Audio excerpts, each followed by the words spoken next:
Welcome to the Socket podcast. Today we are joined by my friend Erica Lopez. A couple of years ago, a local TV station reached out to me and decided they wanted to do a mom TV show for their station. It's called the Moms Network. And they had me, the executive director and marketing director, had me kind of brainstorm who I would like to have as co-host on my show. And there were a couple people that came to mind right away. And after I made my list, I realized that all of the moms that were on my list were working moms that had a career, just because I do so much networking and I work outside of the home. So I tended to connect a little bit more with those people just because that was it's kind of the same lifestyle. So I asked my office manager, Allison, I said, I'd really love to have someone that primarily stayed at home with children to make sure that we're, getting a nice blend of ideas and we're not all working parents. And she brought up Erica Lopez. And I knew Erica as a patient, but I didn't know her all that well. So I randomly reached out to her on Facebook Messenger, like, hi, this is going to sound really weird. I know I've seen you like all of 5 times for adjustments, but we're doing a mom show on NCTV 17 called the Moms Network. Do you have any interest in being a co-host? And she wrote back almost immediately and said, that would make my theater self, so happy. And so she's been one of our co-hosts for, 2.5 years now or something? Yeah. Been a while. So anyway, Erica, thank you for coming on today. Thank you. Thank you for having me. Yeah, I thought it was spam. I almost didn't answer your message. You're like, what is Dr. Cathy talking about? I had to read it a few times, but yeah. Yeah. Well, I'm really glad that you made that decision. And then thank you for coming on today. So can you share with the audience just a little bit more about yourself? Sure. I live here in Naperville, on the east side of Naperville, with my husband and 2 children. I have an 8-year-old going into 3rd grade and a 5-year-old going into kindergarten, girl and a boy. Grew up in the western suburbs primarily, went to Bennett right here in Lisle. So I was familiar with Naperville and the area. Went to Chicago schools for my bachelor's and master's and taught. I was a high school English teacher after a stint in the communication field. I left teaching in 2012 when 11 actually, when I had my daughter. We moved from the city when she was 1 to the burbs, sold out, went from our, really cool exposed brick, no walls or doors condo to a home, and haven't looked back. Here I am. So. Awesome. Well, today we decided we were going to talk about the concept of, am I enough? Which all, ties in self-esteem, the life lens that you view the world through. And I know for myself, it has been an ongoing journey of finding my own self-worth and not have that tie into external issues, not have that tie into, am I in a relationship or not? Have that not tying into, are my children getting straight A's and the star of the soccer, the soccer team? Not have it tie into, specifically for me, my weight. I've always tended to feel, well, if I'm at a good weight, then I'm lovable. I'm okay. I'm good. And if I'm heavier than I want to be, that somehow something's wrong with me. And so Erica and I were going to chat about that today. So Erica, how have you defined that for yourself over the years? And I know that it kind of changes decade to decade or depending on where our life is. Yeah. I mean, are you enough is something that I think every single person, man or woman, no matter who you are, celebrities, right? Everyone wrestles with. And absolutely what that external factor was changed over time. Some of them is consistent, for sure. Body image is one of them. Grades, academics, job, the college of your choice, your family, situation, how many kids you have, when you have kids. I mean, my goodness, the list is endless. And no matter what people tell you, if if it's your parent or a mentor or friends telling you you're A, B, and C, and this is why we love you, it doesn't matter. It doesn't matter, because everyone can tell you something and you're just always gonna, wrestle with it yourself. Is it enough? And that's for sure what I've experienced throughout my life. I've had jobs where, know if I was succeeding, and I would have coworkers say, you're actually kind of intimidating when you're on the phone, that. And I said, intimidating me? I just think of myself as the very opposite of that. But that's your own perception of yourself versus others. My husband, the same way. When I met him, I was 26 and I was single for a while and really just insecure. And he said, man, when I met you, I was so nervous. You had it together. You were all these things. And I thought, man, I didn't feel all those things. So thank God you saw that in me, because, it takes, again, no matter how many times people tell you you're certain things, it's, are you enough? Yeah. Yeah. I've probably went on somewhat of a similar journey. 46 now, but I think back to being a teenager, being in my 20s, and even in my 30s. I really, when I put my head down at the end of the night, I wasn't saying nice things to myself. There was a lot of negative talk going around in my head. And no one actually made me feel that way, to my knowledge, right? It's not as if I grew up in a home where my mom or my dad was telling me I was, a piece of crap, or, I felt loved from my family. They were uplifting. I don't remember having too much stress to get good grades. I was pretty smart and I didn't have to work super hard at school. So, I got A's and B's, and every once in a while I threw a C in there just for fun. But didn't that make you almost feel more guilty then? Because you knew that you had it pretty good, right? Yeah. So at night you feel this way. I shouldn't. Look at this person who has this going on, and this. Nope, I'm lucky. I'm blessed. Well, if you tell yourself that enough, you're not allowing the feelings that you have to be there, and they're authentic and they're real, and it's okay. Yeah. I wonder, because I believe everyone struggles with this. Like you said, male, female, doesn't matter how old you are.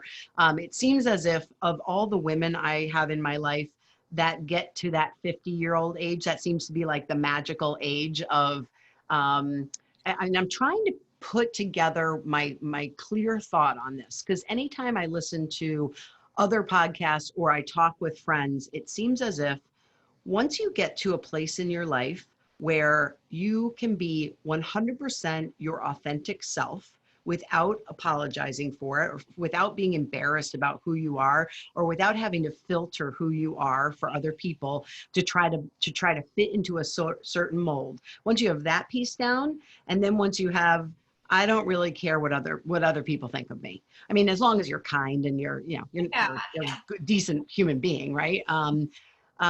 And so when that collides, when I have enough self-esteem to be true to myself, and I've gotten past the point that I'm not overly worried what other people think about me, that's when it kind of right? And so why do you think everyone struggles so much with it, even if they were raised in situations like we were raised in, and we had a lot of advantages. So you think about someone who is raised in a terrible situation with really awful parents, or in a poverty situation. You think about all the things that we had that someone else might not have, and how much more of a struggle that would be. Where do you have any thoughts of where that comes from? I think it's a couple things. It's the comparison game, number one, and that's only, exploded with social media for sure. I mean, I definitely have to detox from it every once in a while. I mean, literally this morning, right before we did this podcast, a mother of one of my daughters was like, it's not even 9 a.m. and I ran and taught this one multiplication and did this, and this. Great day. And you just want to reach through the screen and be like, I'm happy for you. Really? I'm not feeling insecure at all about the fact that I'm dressed. And this is a really great day because I got dressed today. Right.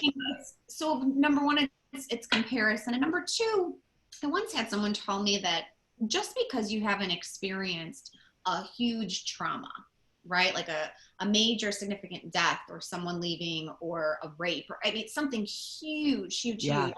It doesn't mean that there aren't a lot of little things that happen throughout your life that can still stack up, and even though you may think they're insignificant, well, this one kid kind of did this bully thing to me, this one, this is my relationship with my sibling, but it's little things that add up, and they still can take their toll, on Yeah. your body. No, that's true. I mean, as you were talking about that, my brain goes back to being on the schoolyard, being called fat, or I had a coach in high school that I was on a softball team, and I did something. I had my pants, and I hiked my pants up for some reason. I don't know. I scraped myself or something, and he looked down. He's like, "Man, you have fat knees." And I think, and so those are the things that pop into my head Nugget, immediately, right? And right? it That just just was add like, up. I kind of looked at him like, what? And I look back to my body back then, and I've never been a thin person. Like I'm never going to be a little twig, even at my thinnest, I'm probably a size 14. And I also have always just weighed a lot. I have a lot of muscle. I've always been, athletic. And so you're right. There probably were those little plugins, right? That happen time over time over time. And that's just about weight. Right. And then there was, the guys that I liked that never liked me back, that always liked my best friend. Like always, right? I don't know how many conversations I've had with other guys, like, I like your friend Christine. I know everyone does. So I was kind of always the guy's girl, like, or the Yes. girl's guy, right? I kind of Came fit in. over I was here. kind of the friend. And But you know and what? that, Again, was it because you just felt that and then gave that vibe off? Do you know what I mean? I yeah, mean, like which came first? now as an adult, where, well, maybe they were interested, but if I'm going like this and you know what I mean, and drinking, well, then maybe that was the way I presented myself, Yeah. right? As the friend, and not necessarily what they thought, because not, Christine is not everyone's cup of tea. You know what I mean? Every other person wants a Cathy. So, I think from early on, and I don't think I would have had language around this, I kind of felt like I had a little more masculine energy as a female. And I think about every once in a while I would look around, and I never felt like I could get my act together style wise. I kind of would look at, you talk about the comparison game, yeah. even at high school, even back to, I was in a women's circle downtown Chicago, and I had no idea what I was going to wear. I was like, am I supposed to wear jeans? Am I supposed to wear dress pants? Am I supposed to, I didn't really know what type of casual wear, business casual wear. I don't know. I just don't know what to put on my body sometimes. So I'm sitting in this circle a year ago, and I'm pretty confident in myself overall. And I literally look around, I'm like, I'm the only one that doesn't have their act together, and I certainly felt that growing up. And I'd be the one that, we're sitting in a circle and all the girls have their legs crossed, probably because their legs cross easier because they don't have as much fat on them. But, and I'd be there with my legs spread open. I realized my body language, I felt just doesn't always fit into a female body for some reason. I don't know if that makes sense. Yeah, no, it does. It does. I mean, for me, Are You Enough definitely got shifted as when I became a stay-at-home parent, because I've always been somebody that worked. So, yeah, went into that counselor's office in high school at 14, got my worker's permit, and never looked back. I never wanted to ask my $5 for the movie. It just was not me. It wasn't them. A lot of times you hear a neighbor, well, I make my kid earn their, it was never a make my kid. It was me. That was intrinsic. And when we made the decision for me to stay at home, I did not play with dolls and dream about being a mom. I always say I taught high school for a reason, not elementary school. I don't know what to do with little children or babies. We didn't have little cousins. We didn't come from a big family. This was not something that I sat and thought, I can't wait to be a mom and have little kids. Never. For us, it was a couple. Number one was financial. I was working in a school district that didn't pay very well. We were living in Chicago, and the solid, really good, decent daycare options were extremely expensive. So we're talking about, about 60% of my salary, right? And then add another child, and it's on top of that. My workload was huge. I mean, I had 6 classes of about 35 kids and teaching English. I was grading until the wee hours of the night, planning all weekends.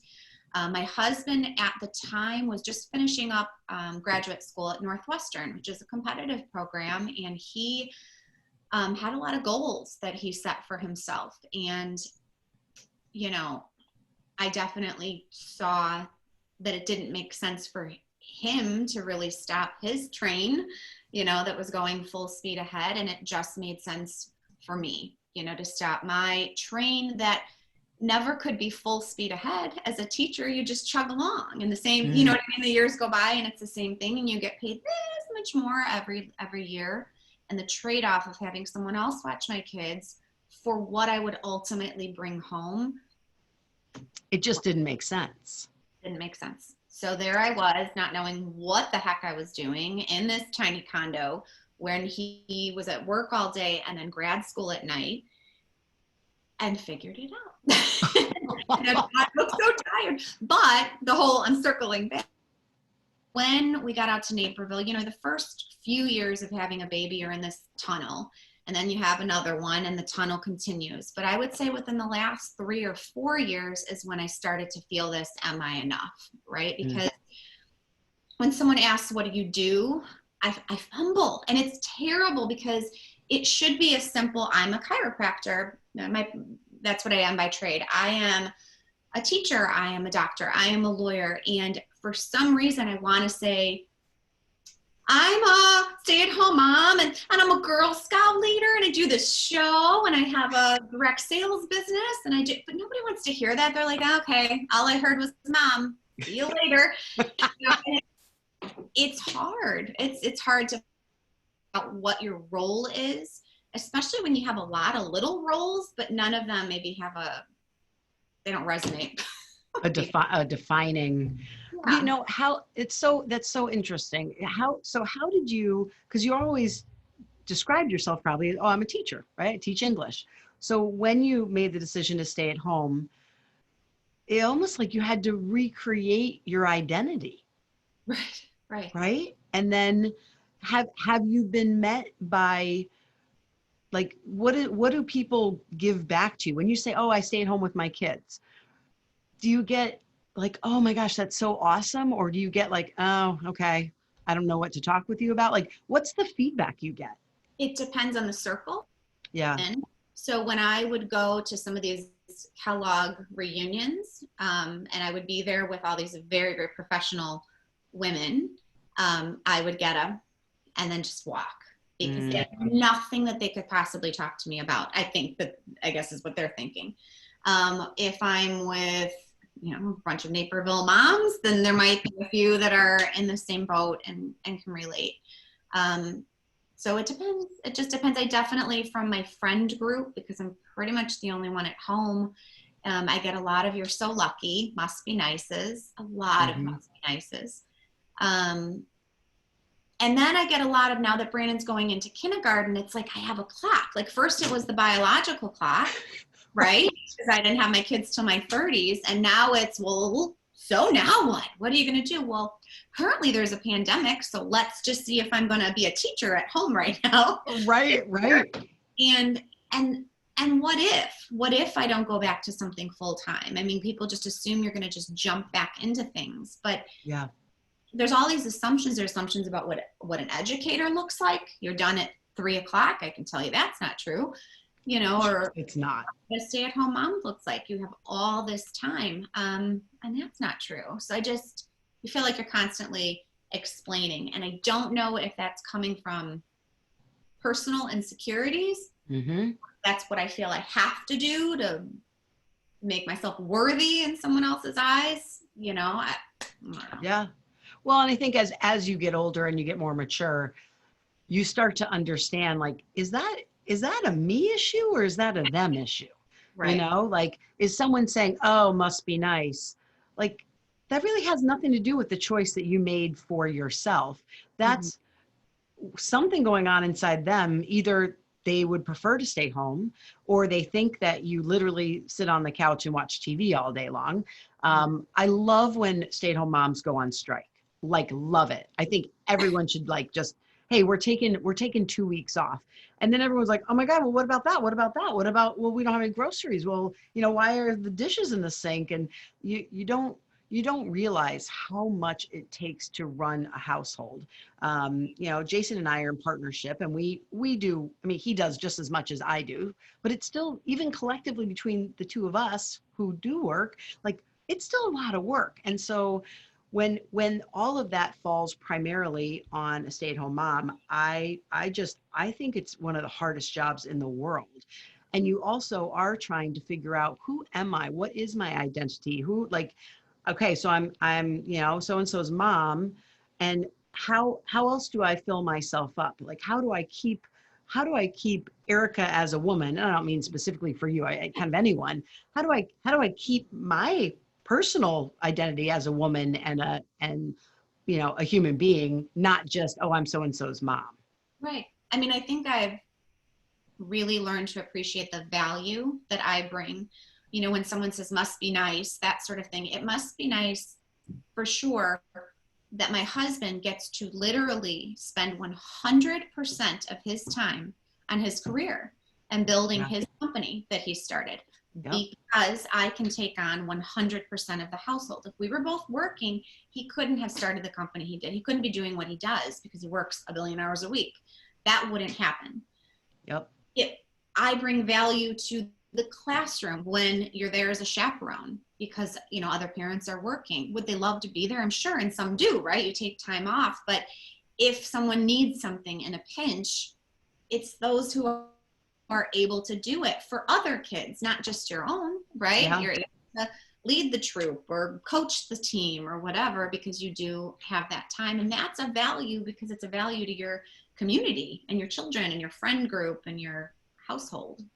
Well, and to working moms like myself, that I have to be honest, even if I had a day off, I did not want to be volunteering at the school. I don't know. I don't have I feel like something's missing a little bit. Like, Uh-huh. so I had the kids, and, I always wanted to have kids since the time I was like 2. I remember I didn't play with dolls and pretend, I wasn't planning out a wedding and things like that, where many little girls are doing.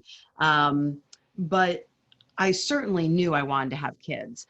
And then once I had my two boys, and they were 14 months apart, it was so much harder than I thought it was going to be. They always talk about, oh, you're so tired, and it's just nonstop. Um, I really got overwhelmed. I remember thinking, I don't know if I've said this on the podcast before, but I think I looked at my husband at one point, and I was like, could someone just shove them back inside me for a weekend? Like, it just, like, I felt like I couldn't catch a breath. Yeah. Um, and Yeah. I was working outside of the home, but I was lucky enough to work 3.5 days for a period of time. And so I would wake up in the morning and be like, okay, do I stay at home or do I go to work today? And if the answer was I'm going to work, it was a relief to me, because I just didn't know how to make up all that time with toddlers and young kids. And I didn't enjoy it. And that made me feel like crap. I was like, man, I've wanted to be a mom all my life, and now I have these beautiful, healthy children, Right. and I really don't like this right now. Of course I didn't. Of course I loved my children, right? And there was awesome times, but the bulk of the kind of taking care of them at that age it was not my jam. Yeah. Yeah. I think as my daughter gets a little bit older, I don't know. It's hard to know what's your jam, maybe what's your sweet spot as a parent, right? I Yeah. think you've always talked about watching them grow into adults, that's been your jam, Yeah. right? Leading them Yep. in relationships and life decisions. And I think I'm going to be similar. But yet here I am. You know, I remember when I first went to the first Naperville Moms Network lunch. Yep. I had a network marketing business, so that's what I was going, I guess, to promote, but going also to get out of the house and to meet other moms. And I think I sat at the table with Anita Knotts. Well, forget it. I have spit up on me and I'm sitting next to Anita, and I thought, I'm going to go in the bathroom and just tear up for a second, because I don't know who I am, and I don't know that I am like some of the women here, and I don't know how to present myself. What am I promoting, right? Yeah. Is it this small business, and am I proud of that, or is there something more that I'm doing, or can I just be honest? And I have to say, now that I've gone to so many and the show started, my narrative has just changed. I went from, I don't know, and this is what I'm doing, and I just had babies, to I'm primarily a stay-at-home mom. I have a business online. I'm part of the cast of the Naperville Moms Network, and I don't know what's next for me, but I'm excited to be out of the house today, and I can say it so much more confidently that I don't have to have the same story than the person sitting next to me, and that's okay, Yeah. And man, if everyone could feel that, right? If every woman in their 30s could get to a place where they find that confidence, they find that, you know what, these are the decisions I've made. I'm proud of the life I'm building. I don't have it all figured out, because who has it all figured out? But I don't have to make up a story in my head that you believe me to be less than just because I'm not a financial planner, right? Or I'm not a lawyer, or I'm not a doctor, or something like that. I know my version of that used to be, I've been a chiropractor for 22 years. And if you go back 22 years, the perception of chiropractic has shifted quite a bit. And so I remember going to the chamber networking events, and someone would say, oh, what do you do? And I would be like, well, I'm a chiropractor, but I'm a good chiropractor. And that, I had no idea whether they liked or didn't like chiropractors, right? And I'm like, I don't make you come back a million times. And, I know when I need to refer out of my office. I must have been so annoying. Like, okay, we get it. You're a chiropractor. But I got about 50 back then. I got about a third kind of like, okay, great. And then a third was, oh my God, I love chiropractors. I love my chiropractor. Or I need to come see you because I just moved here and I need a new chiropractor. And then a third was, oh. And it was very, very, very, very clear that they were not pro chiropractic, And then, 22 years later, if someone asks me what I do, well, now I do a variety of things, so I feel kind of like, I don't know, I kind of do a bunch of things. But if I say I'm like, oh, I'm a chiropractor. And I honestly, if they're going to give me a negative response, which is few and far between these days, every once in a while, I still get it. I don't care, because you know what? For 22 years, I've been in my practice and I've seen miracles happen on a daily, weekly, monthly, all the time. I know what chiropractic does and what it doesn't do. And so if you have a story in your head that, chiropractic isn't a real doctor, I'm a quack, I honestly just don't care, because I have the work to back it up, and I have the self-confidence in the fact that I do a great job at it. And you're fulfilled, right? You're fulfilled in what you do. And I think ultimately that's sometimes where this low self-esteem comes from, is that if you're not 100% sure of or fulfilled in what you do, then how can you project that confidence? Because you don't have it, Yep. Well, and I think, when people are struggling with this concept of maybe not feeling worthy enough, not feeling confident enough, that's when a lot of the negative things come out, negative behaviors. If you look at bullying, right? A bully is technically someone who is putting someone else down. That gives them a temporary sense of power, which makes them temporarily feel something good, I guess. And then you translate that into a little later in your life, and you talk about, talking behind other people's backs, right? If you're at a dinner party and all the girls or all the women are standing around having a glass of wine, chatting around about Sally and, how she looked that day, or, the fact she doesn't have her act together, or, you really look at like, what's the root of that? The root is very similar to the bully of, I'm not feeling confident in myself. And so I'm going to put someone down, and I'm going to connect with other people to put someone down. Somehow that makes you feel power, or makes you feel something. And then you even look into addictions, right? People that feel shame or feel a negative, have a negative belief system about who they are or where they are in life, or have gone through some sort of trauma. And then you have alcohol addiction, you have drug addictions. There's even young girls like cutting, like all of the negative behaviors that I can think of in some way goes back to the core of, I'm not loving myself right now. Right. And it is kind of, you talk about the pandemic we're going through right now. I think it's so, I don't know what the right word is. Spread, like everyone feels this. And like, if somehow we could go around and start with the kids now and help them find their voice. And I think parents these days are better at it than, our parents were, or even especially you get 2 generations out, right?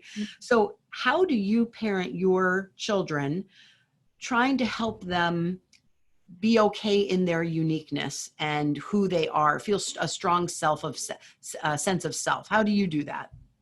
I don't know. Do you have the answers for me? Because, yeah, I mean, I'm in the thick of it with my daughter. She's going into 3rd grade. She's very sensitive,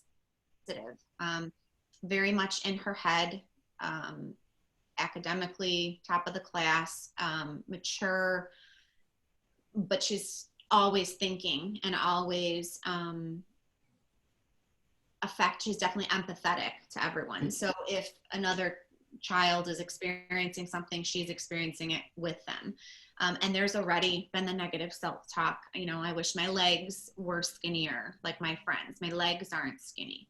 I don't remember that starting at 7 and 8. I just personally don't. And I was always the chunkier one of my friends. But for me, I don't think that started to like 5th grade, but it's starting younger now. And again, I don't think it's coming from other people. I don't think I see it because I'm around a lot. It's herself. And I am hyper aware of how I talk about myself. Yeah. Know that she's not getting it from that. It's just images. I mean, they're already on, she's got a poster of Taylor Swift and a, poster of Katy Perry and these kinds of images. And then because she's so observant, she's just watching, how are other people? And she'll say, I wish I was as happy sometimes as other kids. Like, look at my best friend. She just cares about rainbows and unicorns. Life isn't all rainbows and unicorns, Okay, how is it now? How difficult is your life right now in our safe home with stable parents?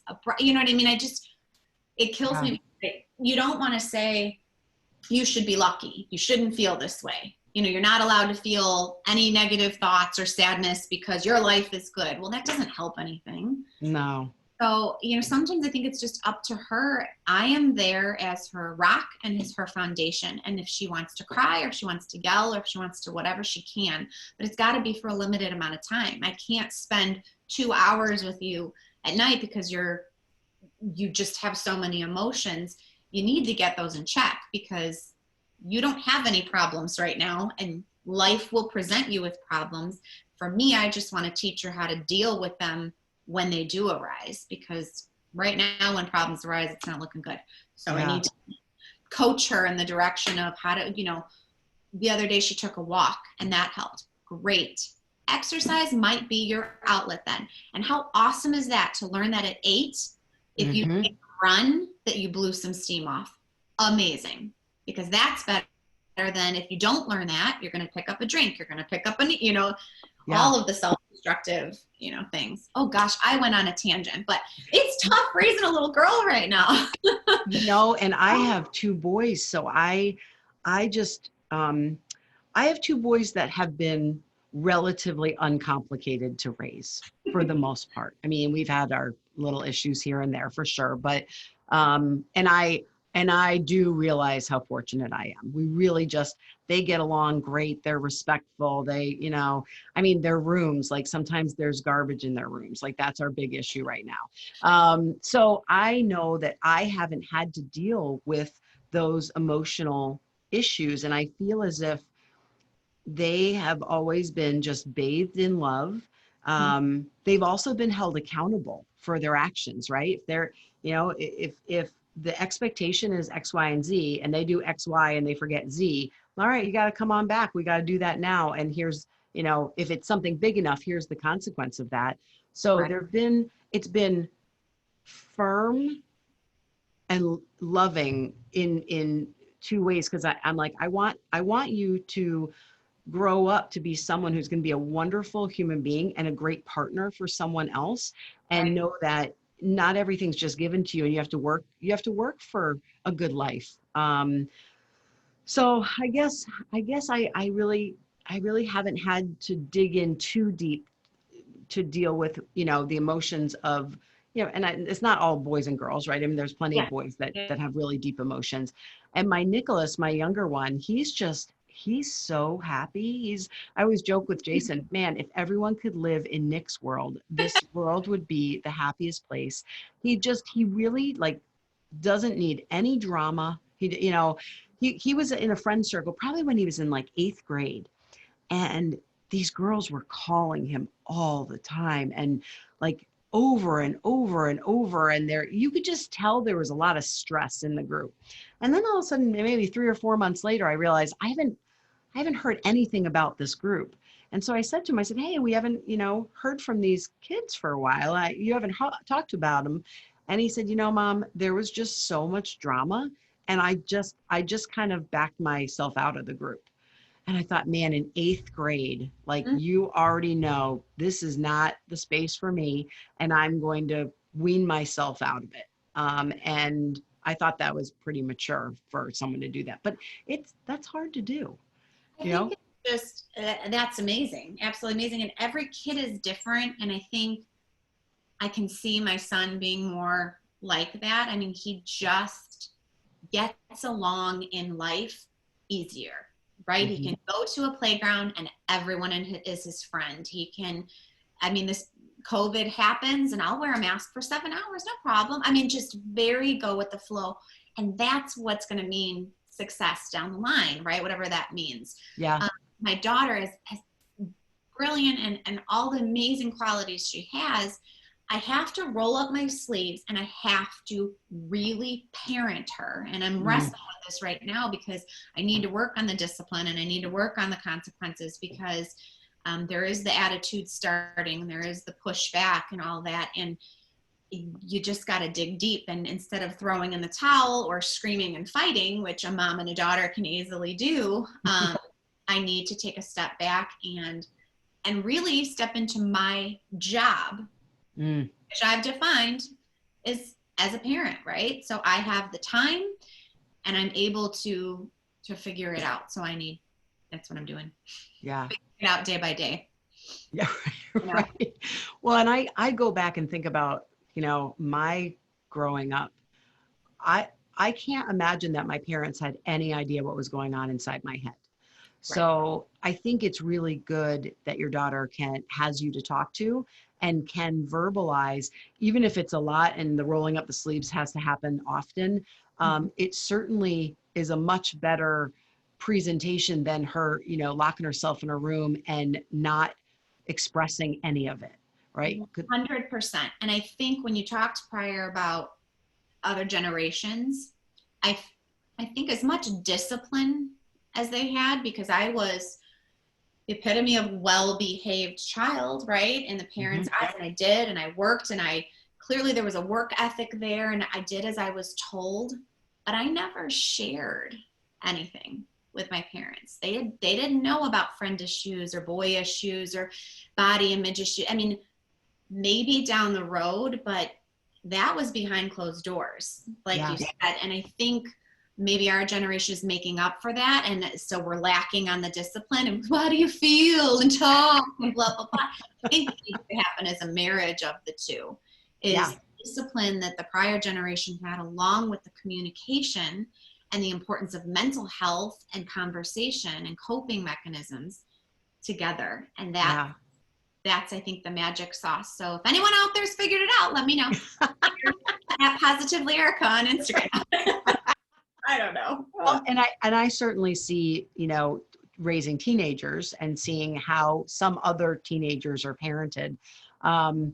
It's interesting to see the different parenting styles. And there certainly are a few kids that we have in our lives that the parents are the child's best friend, or you just can tell they're trying to be too much of their friend and not enough of their parent. And you know what, everyone does it differently. So I'm not in a space to judge. I'm certainly not, you know, a perfect parent. I've made mistakes along the way. But I remember seeing something, and I think we actually talked about it on the Moms Network show at one point, but there was an article I read about being a lighthouse parent. And they're, you know, talking the difference of like helicopter parent or this kind of parent, or, you know, what's the free roam parent where you just let them go do whatever they want, which is how we grew up. Right. I mean, yeah, it was like, I was 6 years old. I'd be like, hey mom, I'm going to go, you know, ride my bike to Beth Ann's. She's like, all right, be home by dinner.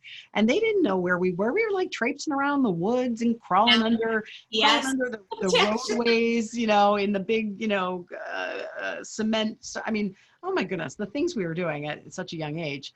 But as far as the lighthouse parenting, it was like, I am here. I will always shine my light for you. I'm always going to be here when you need me, but you also need to get in your boat and go out and test the waters. So I feel as if my ex-husband and I have done a relatively good job of allowing the kids, you know, all right, you've proven that you can be responsible. So yes, now you can ride your bike to the school. Yes, now you can ride your bike to your friend's house across the neighborhood. You know, yes, now you know, so we kind of like let them kind of wean into those things. And I see some parents kind of swinging so far, the pendulum so far, where the kids are just not allowed to do anything. And it's scary being a parent, because as you let them go, you don't know where they are every second. And it's, you got to kind of wrestle with all of that. But anyway, that could be a topic for another show.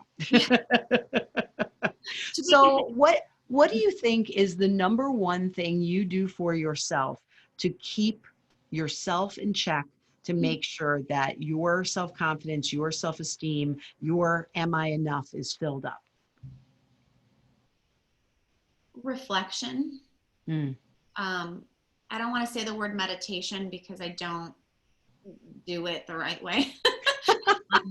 I would say reflection. I think at the quiet times before bed, or even first thing in the morning, when there's no outside, you know, static, it's just thinking about the life that we have is made possible because of my place in it.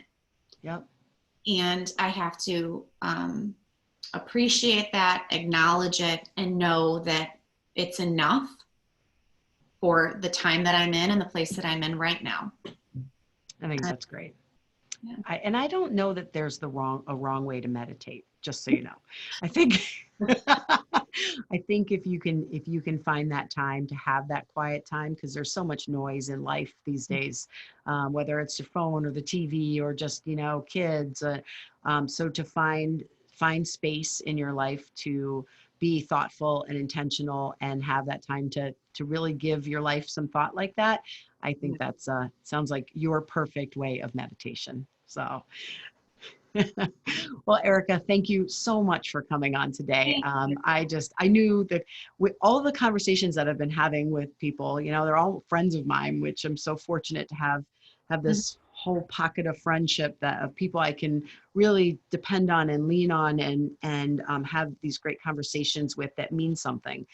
So I feel very fortunate to have you in that circle, and I hope that you have a wonderful day. And to everyone listening, we hope that you find some of that quiet reflection time, and dig in, find time to dig in deep to know your value, to know your worth, because it's so important in your everyday life. And it also not only helps yourself, but helps anyone that is in your circle. So I hope everyone has a great day, and we will be back next week with more from the Socket podcast. Thank you. Thank you.